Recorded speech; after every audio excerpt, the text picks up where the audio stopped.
edition of LSTV's weekly news programme, The Essential, live here on LSTV. As always, on the way we've got the latest news that matters to you around your union, university and the City of Leeds. The headlines this Wednesday.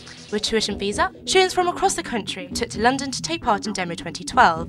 We'll have a special report from LSTV correspondents who joined them. The leadership race to find your next 6 student exec here at LUU is approaching fast. For the last edition of our Manifesto Roundup, this week we'll be looking at the community position. And the first ever county-wide beauty pageant is taking shape. Miss Yorkshire 2012 is all about defeating the stereotypes of this sort of event, as Andy Seddon finds out. First, let's return to our top story. The students from the length and breadth of the UK have made their way to London to take part in Demo 2012. Our team followed Leeds students all the way there and back. So Wednesday the 21st of November, the day that many students across the country have been waiting for to make their views heard on hashtag Demo 2012. A demo protesting about tuition fee rises and employability options across the country. Today we'll have correspondents across London for LSTV, finding out exactly what's happening and focusing specifically on Leeds University students too. Revolution! Revolution! Revolution! Thousands of students descended on London for Demo 2012, and for the 200+ Leeds students, it was a journey that started at 6 AM. By midday, those Leeds students, who paid just £5 for the long coach journey to and from, joined a cold, wet but determined crowd of protesters. Well, my little sister will be going to uni soon. She'll have to pay £9,000 a year for university, and it's disgusting. There's always money to bail out the bankers. They've always got money for war, but they don't have money for what is actually one of the most important things in society, and one of the most important things generally about life, which is education, for education's sake, not just for profit. Education for nothing! The protest remained largely peaceful, with the only real standoffs happening on Westminster Bridge, where many protesters initially refused to move on, instead trying to enter Parliament Square. We're here outside Parliament, where people have pulled up a barrier. They don't want to protest in a cricket field. They want to protest here, outside the government's headquarters. A move through to Westminster would have been off course, but a perhaps overly heavy police presence prevented that with ease. The police are going to try and kill us! We need to move us and let the demonstration flow through! With protesters back on track, the march continued mostly to plan, with the designated NUS route that started at Temple now crossing Westminster Bridge.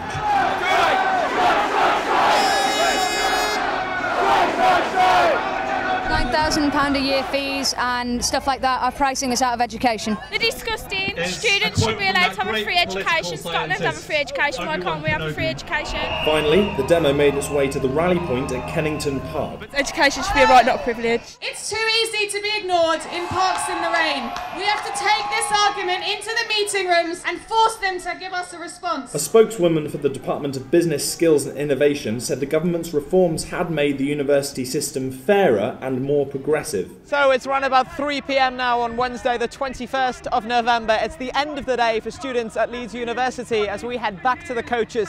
Many more though continue behind me now to rally in the final area of this cricket ground in London with NUS. Back to the union itself, and over the past few weeks we've been looking at all the candidate manifestos for the upcoming exec leadership race. There's one position we've yet to cover, and that's the role of community officer. So who's running and what are they pledging? Dave Tipping's got the details. Yes, our final manifesto roundup for the LUU leadership race this year is for the position of community officer. Let's take a look. First up, we have Dami Adebayo, who wants to pressure taxi companies to run regular checks on all their drivers, work with the local council to encourage local businesses to employ students or at least use them as volunteers, and have an accessible blacklist of dodgy landlords and estate agents so you don't get caught out when you're looking for your accommodation next year. Next up, we have Tom Beddoe, who wants to promote the Unipol Code of Standards to all landlords, extend the zero tolerance policy on sexual harassment to all pubs, clubs and bars around Leeds, have a Leeds loyalty card which rewards students for shopping locally, and help students gain key skills by initiating a lecture scheme for local pupils at secondary schools. Our third candidate is Richard Choksey.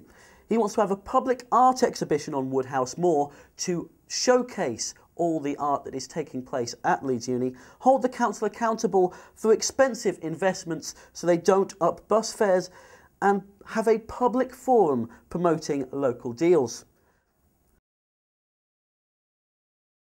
Dave Tipping there. Now, we've seen what the prospective candidates have pledged, but are they on the right track? What should the community officer be focusing on in their £16,000 salary role? One person best to ask is our current community officer, Ben Fisher. Ben, you've held the position for 2 years. For you, what's it all about? I think it's about just trying to get the best for students in the city. A lot of it is about trying to get students more involved with the local area, but a lot of it is actually just making sure that there's no divide between students on one hand and sort of the rest of the community on the other. It's making sort of one integrated whole. I think that's the most important thing about the role. Excellent. And what should voters be looking out for in a community officer candidate? I guess just someone who cares. Like, there's a lot of specialist knowledge you can have, there's a lot of things you can have done, but actually what you really need is just a passion for the area and a real drive to want to make things better. Thank you very much, Ben. Worries, cheers. Now, Yorkshire is the biggest county in the UK and one of the only ones not to have its own countrywide beauty pageant. Well, not for much longer if the team at Miss Yorkshire get their way. They're planning a pageant that's more than just looking good on stage, as Andy Seddon reports. A quiet office block in the centre of Dewsbury. Not the likeliest place to host your average beauty pageant boot camp, but in every way this beauty pageant is far from average.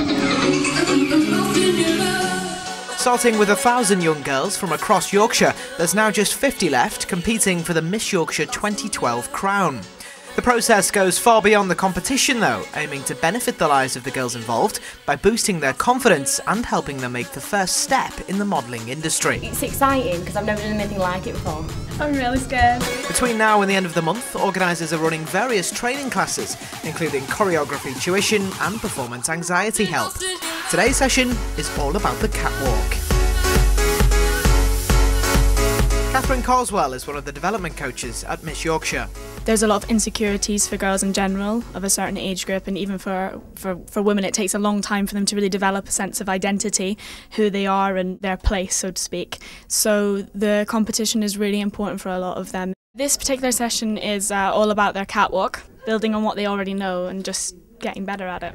It's going to be hard to take it up step by step. It's easier to knock something down than it is to get it up. So just go for it and make sure. Miss Yorkshire works hard to defeat the stereotypes of beauty pageants, helping the girls to develop their CVs, portfolios and more.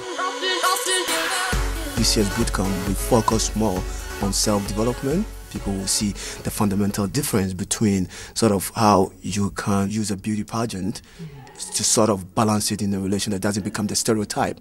The final event will be held this month in Leeds in the O2 Academy. It aims to celebrate talent, beauty, confidence and especially diversity in Yorkshire. The final prize, a £1,500 modelling contract with the F1 modelling agency. The impact though will span much further. With this week seeing the NUS Demo 2012, what are the students on campus thinking about the value of their degree? Olivia Layden has this week's essential question. This year was the first year that students have had to pay £9,000 to go to university. As you saw earlier in the programme, students have not been very happy about this. So we're going to find out what the students of Leeds University think. I could do some more contact hours or something, or tutor time. £9 a year is quite a lot. We're in like 20-hour weeks, so we are getting more value for money than people who are in like getting 5-hour lectures a week, and that's it. See, it's not what I'd like to pay, but I've got to pay it. What else could I do? But what I have seen are the people who are coming are definitely taking their work more seriously. When I was an undergrad, people were in the library a lot less. I think probably it makes people think about whether they really want to do a degree. So from talking to our students, it seems that most of them do think they are getting some value for money from their expenses, but some of them would not have come to university as quickly if they'd have had to pay the £9,000. Let us know what you think by tweeting us at Leeds Student TV. And finally here on The Essential, it's time for the weather. Thanks guys. Today will be overcast with a chance of rain, with highs of 4 and lows of -1. Tomorrow's looking brighter with clear skies and light wind, with highs of 6 and lows of a chilly -2. And Friday ends the university week nicely, with clear skies across Leeds, with highs of 7 and lows of 1. Now back to the studio. And that's it for The Essential this week. If you've got a news tip, drop us an email, news@lstv.co.uk. And remember, if it's going on, in, or around your union, it's essential.